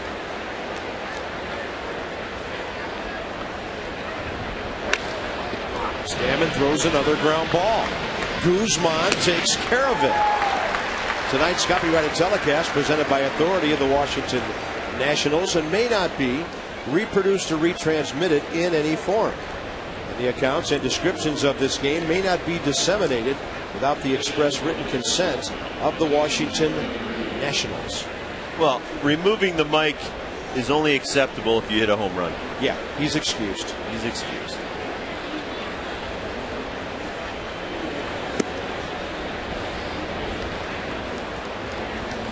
That was, by the way, the 11th ground ball out for Stammen tonight. Jeremy Reed hitting at 250. And Reed as a switch hitter, pretty good, 6 for 19 with 3 RBIs. So Pelfrey gives up 3 runs on 6 hits in 7 innings with a walk and 2 strikeouts. The biggest hit of all, of course, Willingham's 2-run homer in the 6th. 1 out after Adam Dunn's line drive was lost in the lights by Jeff Francoeur.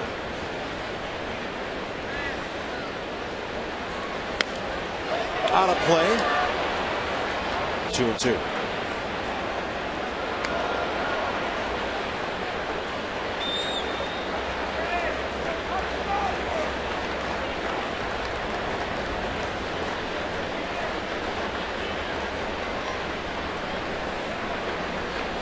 And a 2-2. That ball well hit.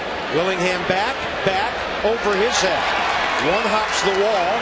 Josh gets it back in a hurry. And the 7th pinch hit for Reed in 20 at bats this year. So he's 350 as a pinch hitter. Tying run into the box with Pagan followed by Tatis.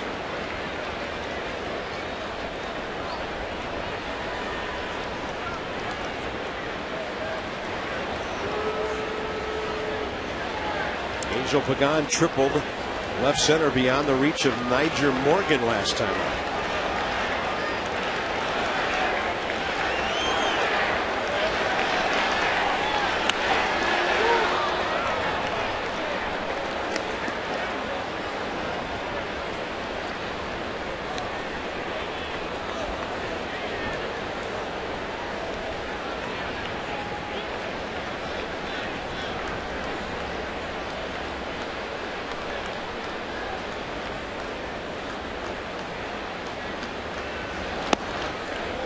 Counts even, 1-1. Has not lost any velocity. 89-90 the entire game. Is that the one time the radar gun tells you something? Yes, absolutely. That's a good breaking ball. That and mechanics. You know, you want the radar gun to see if the guy's losing some speed. Then you have to look at the pitcher himself to know when the guy's had enough. That's what pitching coaches really have to look for, and managers. Wow. He dropped a hammer on him off the plate inside, 2-2. The guy starts laboring out there and his mechanics get all over the place, but look at that. Nice drop and drive, pushing off the rubber, nice separation over the top leg. Very nice mechanics.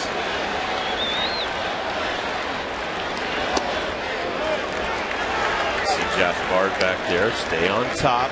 Don't drop down. It flattens out that sinker. And right now with a 2-run lead, the concern is the hitter. Well, if he gets on, you got to pull him. You can't bring the go-ahead run to the plate and allow him to possibly lose this ball game. 3-2 with 1 out. Oh, he just missed. Fastball low. 2 on, 1 out. And for Stammen, his second walk of the night. And Jim Riggleman's going to come and get him. And he's going to get a great ovation. Northrop Grumman, it's a sinker, just stays a little bit too down in the zone.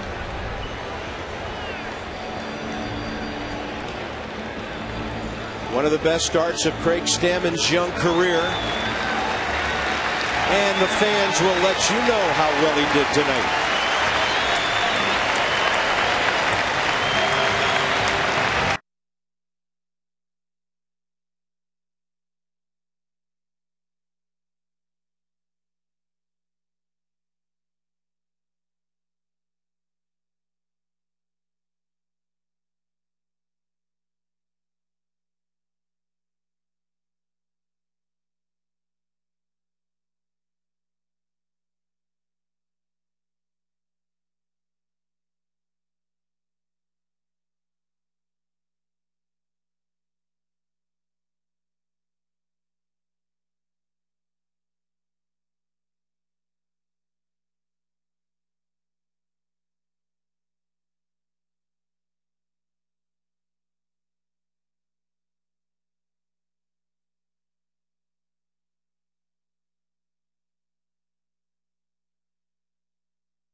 the way. Beautiful evening in our nation's capital. A little warm, 86 at game time. And let's see how warm things get here in the 8th inning. Fernando Tatis 1 for 2 with a double after replacing Luis Castillo, and Jason Bergman in one of the most important situations in which he has pitched this year. 20th appearance. But down. This guy's a free swinger. 2-0. With one out, Reed, the pinch hitter, doubled. Pagan then walked, exiting Stammen.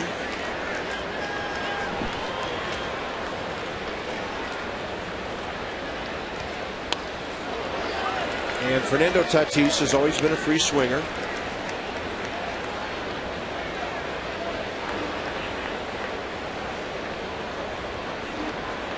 Hard to believe it was 10 years ago when he hit 34 homers and drove in 107 for St. Louis. Lots of injuries and even out of baseball for a couple of years. In the interim, popped him up. Bergman overpowers him. Nick Johnson is there. And a big second out.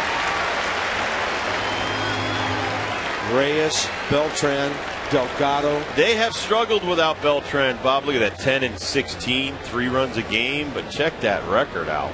They're outscored 127 to 80. So the pitching is falling apart. 10 home runs. That's going to do it for Berkey. Gets the situational right-hander's appearance taken care of. Burnett was warming earlier. Murphy due up. That's still lead.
Bimal season going a little bit like Ron Vallone's. Very, very good early and pretty difficult lately.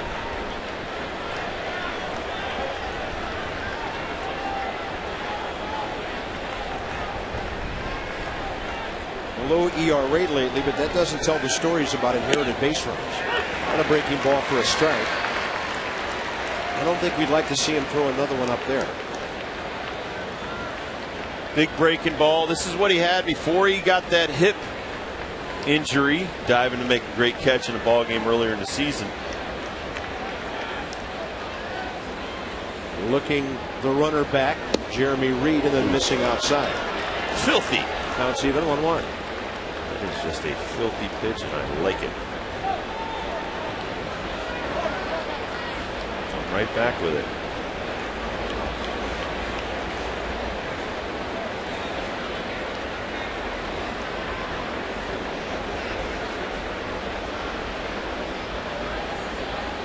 Runners are going. And the ball hit to left. Long run, Adam Dunn. He gets there. Ball hanging up. How about Jerry Manuel starting the runners? And the Nats take it into the bottom of the 8th inning. The big fella.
Bottom of the 8th, so Jim Riggleman has him still in the game, and he answered the call out there with the glove. Well, Jim Riggleman rolled the dice, but he's been doing that a lot lately. He's trying to get this team going, getting the offense, generate some offense, and so he left Adam Dunn, the big guy, out in left field, didn't go out and put some faster guy in there for defense, and you know what? It almost backfired, but Adam Dunn came through, made a great catch. And when pitchers are throwing strikes and guys are into it, it's an up-tempo game. They play better defensively because they're on the front of their feet and not leaning back on the heels of their feet. So it's Zimmerman, Dunn, Johnson, maybe Willingham here in the bottom of the 8th inning, and we can never have too much insurance. No, you can never have enough runs with the way the bullpen is thrown this year. But that's been the story of the year. Been an up and down year. Last night was a great night. Hopefully tonight will be a better night. Bobby Parnell, not only does Pelfrey throw hard, this guy can throw upwards of triple digits. Zimmerman 1 for 3 tonight.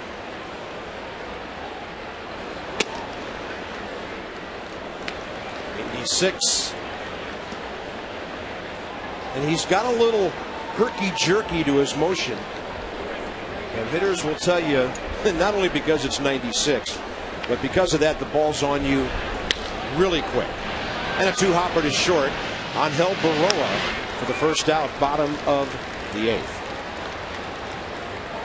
A reminder, folks, Albert Pujols and the Cardinals coming in for a 1-game makeup tomorrow night. Tickets on sale, 888-632-NATS. You can always log on to nationals.com for ticket information. This will be another right-handed pitcher making a one-batter situational appearance. Usually it's about this time of the game when Pedro Feliciano goes to work for the Mets against lefties. Dunn and Johnson coming. Jerry Manuel making the move in a 3.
Feliciano against Adam Dunn, and then of course Nick Johnson to follow.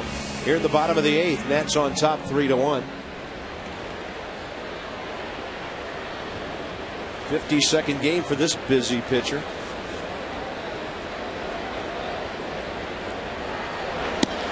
And before it gets too late, just a quick shout out to a great gentleman who works with us here at the ballpark. His name is Ron Sims. We call him Coach. He's been away from the ballpark a couple of days, a little under the weather and being checked out by the docs, and we want Coach to know that we hope he's doing great, and we miss him dancing on top of the first base dugout. Yes, we do. Get well, Coach. Those are some serious moves. And a fine gentleman. Had the pleasure of sharing a Father's Day dinner with Ron, and he is a great guy. Best to his and his family and his lovely daughters. 0-2 to Adam Dunn. 1 for 3 with a double. Shift is on. Breaking ball way outside. 1-2. I'd love to see Adam hit a hard ground ball right down the third baseline and start running. Or hit another one over at Frank Core. He'll miss it in the lights again. Left-hander's going to work him away for the most part. And he can't get to it. Foul tipped it into the glove of Brian Schneider.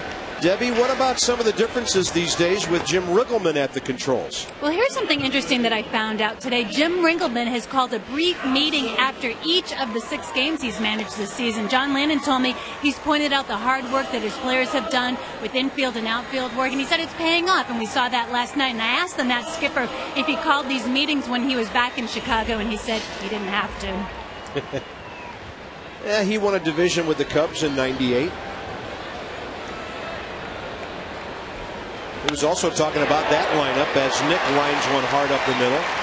He used to bat Mark Grace behind Sammy Sosa because he knew that teams would be more reluctant to walk Sammy if they had to deal with a hitter like Mark Grace.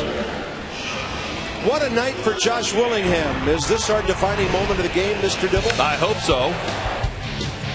Defining moment up to this point. 2-run home run for Josh Willingham, part of his 3-for-3 nights. Jerry Manuel out there to talk to his lefty.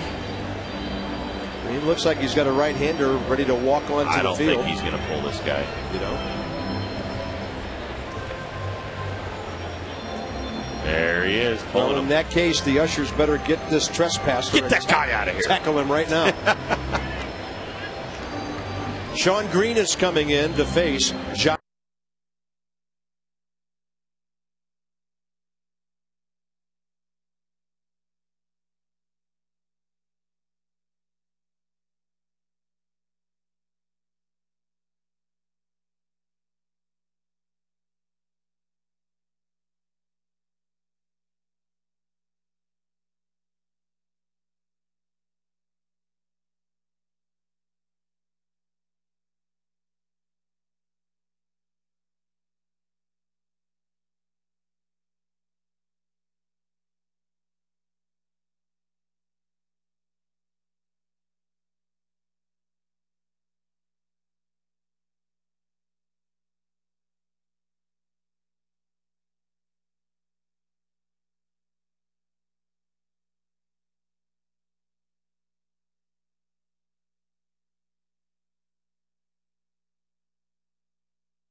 Nats lead the Mets here in the bottom of the 8th. Funny how we said hi to Coach Ron Sims a few minutes ago, and now during the pitching change they play his second favorite song, Rock Me Gently. Here's Willingham to face the right-hander, Sean Green. Runner at first and 2 outs.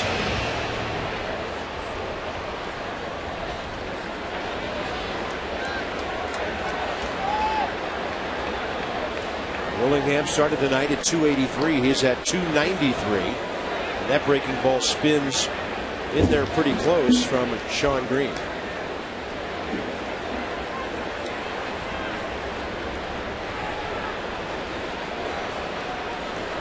Got that average up over 290 again. Yes, he does. He was over 300 right before the break. And this one is going to the gap in left center. Josh won't get a triple for the cycle. They're going to hold the runners, and now Willingham's trapped. No, because the ball gets away, he gets back. And with 2 outs, everybody in the ballpark thought Pat Listash would send Nick Johnson. So Willingham singled 2 doubles and a home run. An amazing night for him. I'm sure Willingham thought the throw was going to go home, so he was rounding the bag. Well, so did everybody in the ballpark. 2 outs, running on contact. Most of the time you got to score on this ball, but Nick Johnson holds up at third. Pat Listash held him up. You just got to be digging. Ronnie Belliard could take a big step toward the Nats, putting this game away. That's a big run out there. Well, the bust-out night we've been waiting for from Josh.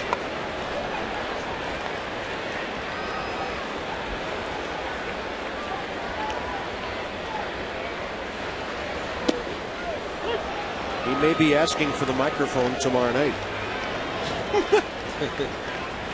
Ronnie 0 for 2 with a sac fly back in the 4th inning. You can put it on him, you just don't have to turn it on. Right. Yeah, we could make him think he's exactly. We do that every night.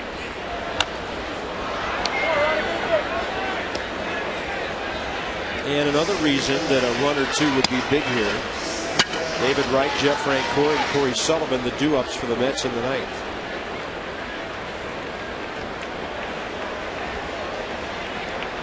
Look at that.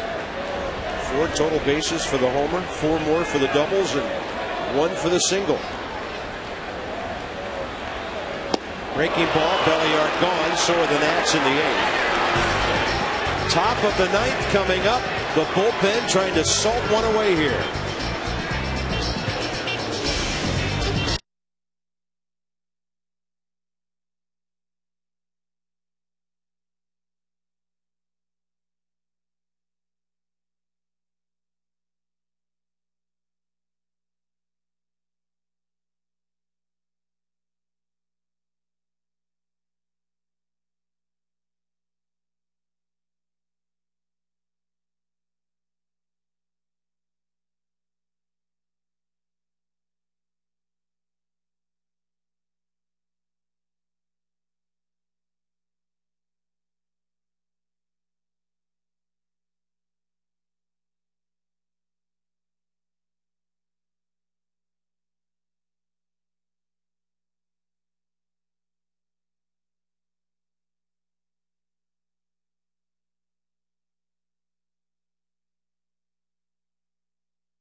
Save opportunity coming up for Mike McDougall as the Nats try to win this series. First of all, Austin Kearns will bat 4th and play right field. Willie Harris will bat 9th and play left field. And the pitcher spot for the Nats is the number 6 hole. That will be McDougall. He is 5 out of 5. Rob, some of his saves have been adventures. He seldom gets a 1-2-3 ninth. I think of those 5 saves, there has been one time when he went 1-2-3. It's been few and far between since June 1st. Save opportunities for this gentleman. ball club 13-30.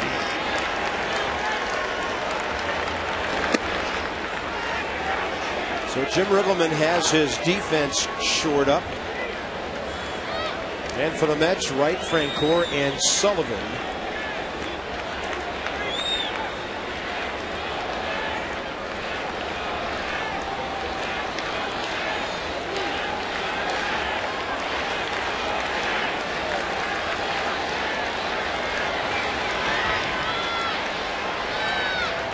David Wright 1 for 3 tonight. Hit the ball hard last time, lined out to right. McDougal misses upstairs.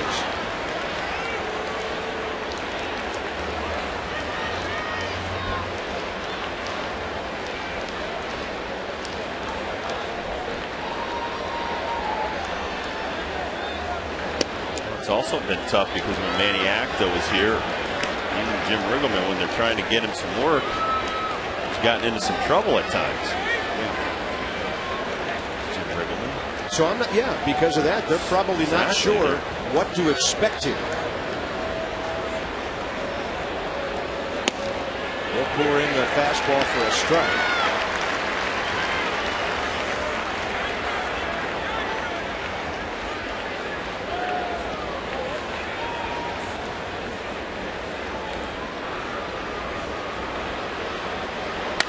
David Wright on the ground. Belliard kneels down, making sure that ball stays in front.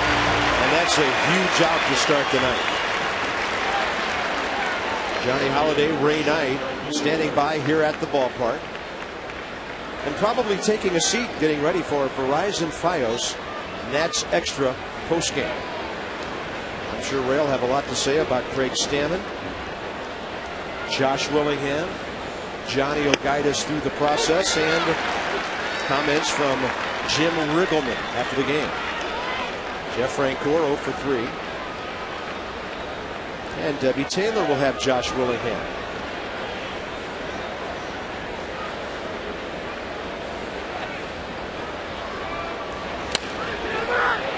Oh, look at the pick by Slick. Nick Johnson to McDougal, 2 down. Nick's played some really good defense on this homestand. And the Nationals are 1 out away from only their second series win against the Mets in the last 13. Well, guy throws as hard as McDougal. It's going to be a shot. One hopper. Nick Johnson just corrals it in. And then a great feed to McDougal for the second out. And we all know the last time the Nats won a series from the Mets here. Last week of the season in 07, a 2 out of 3 that put one of the nails in their coffin for missing the playoffs that year. 0-1 to Sullivan, who's 0 for 3 tonight.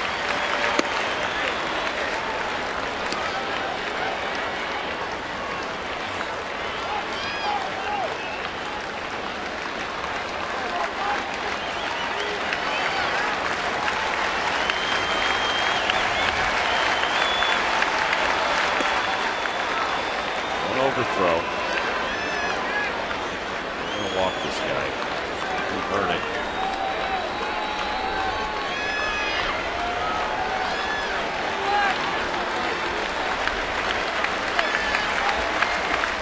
Two and 1.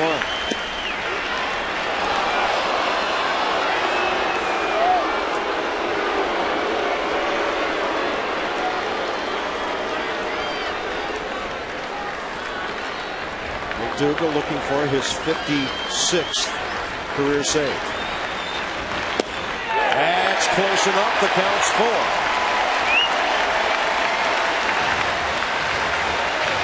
$23,500 have been entertained tonight.